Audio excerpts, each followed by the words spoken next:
Today I am going to be showing you how to make these incredible no-knead ciabatta rolls. Ciabatta is one of my very favorite rustic Italian breads.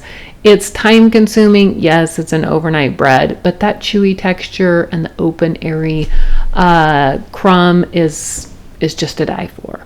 So to start, what you want to do is you mix together your water, your yeast, your salt, let that sit for 5 minutes, and then we're going to add in our bread flour. You want a higher protein flour, so use bread flour that has at least 13% protein, and then you can use any kind of whole grain flour that you want. I like rye flour for this one.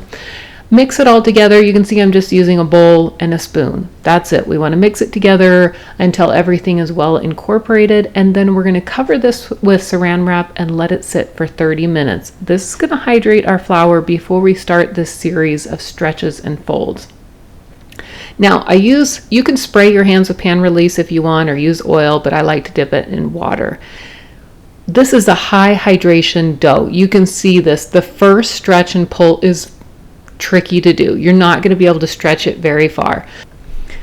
And then once you do your first stretch and pull, you're going to cover it, let it sit for 30 minutes and do it again. This is the second time. You can see I'm already able to stretch it out a little bit further. You pull it to the side and then kind of fold it over itself. And then you're going to repeat this process for a total of 4 stretches and pulls. If you need to, put your hands back into the water again. Here's our last one. You can see it's got a really nice stretch to it. I'm able to stretch it out very easily, fold it over itself. This is the last one. Now, once this is done, we're going to cover it, put it into the fridge. It's going to get a cool rise. It's going to develop flavors. It's going to make it so much easier to handle. And then when it comes out, at least 12 hours later or 18 hours later is going to be incredible. You're going to have a lot of air bubbles in there. Now, to work with it, you're going to want to flour your surface generously. I don't normally do this with bread, of course, because you don't want to add an extra flour, but for this one you need it. Now, one thing is you're going to have a lot of air bubbles in this dough, and that's exactly what you're looking for, but you want to do everything you can at this point not to destroy those. So rather than scooping the bread out of the bowl, or the dough out of the bowl like you normally would, I just very gently let it fall out of the bowl. I guess you can kind of turn it to the side a little bit, and you can see it pulls away as I turn it out. Now the dough, this is high hydration again. That means it's very sticky or very tacky, so just be careful when you're handling it. And we're going to want to stretch this out.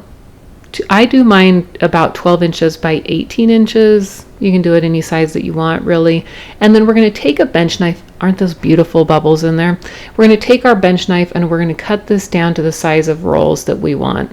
Again, this is a personal preference, how big or how small you want them. Now, once they're cut, you can see kind of next to it, I've got this white cloth that I also floured really well, and that's where I'm going to move the rolls to once they're done. Make sure that this is floured because you do not want it sticking to the cloth at all. And then we'll lightly dust this, cover them, let them sit for 20 minutes, and then they're ready to go. Now, one thing about this, to get the characteristic texture of the ciabatta on top, what you do is you roll it. You can see I'm doing this with a towel and with a bench knife.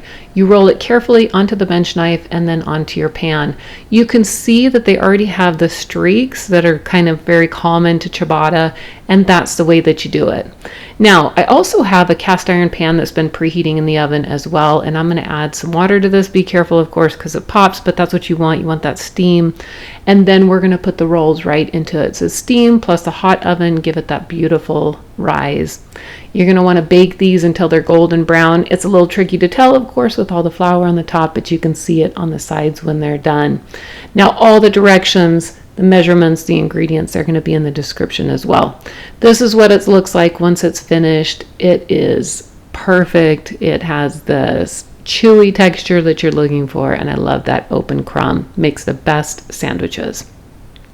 Now, as always, of course, don't forget to subscribe. You don't want to miss any of my new videos that are coming out. And if you try this recipe, please let me know. I would love to hear all about it.